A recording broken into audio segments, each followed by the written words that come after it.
A v týchto chvíľach dostihová komisia dala pokyn na to, aby odštartovali cenu Tekovskej ekologickej SRO na 1700 metrov pre trojročné a staršie klusáky.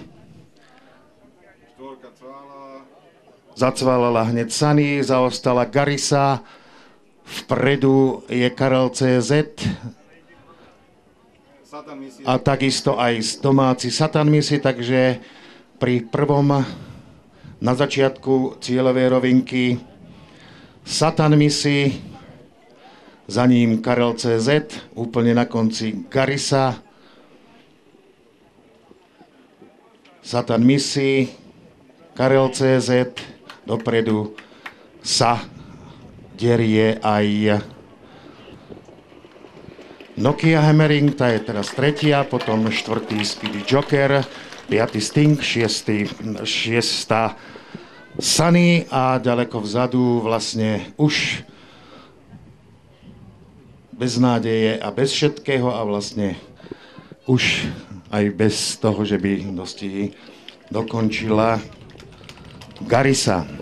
Na čele sa nič nemení, stále na druhej strane je vpredu Satan Misi, potom je tam aj Karel CZ, Nokia Hammering a Speedy Joker plece pri pleci, dopredu sa však tlačí aj Sting s Daliborom Skladanom, na poslednom mieste je stále Sunny, ale Satan Misi si vypracováva pomerne zaujímavý náskok pred Karlom CZ, ako prehovorí najväčší favorit.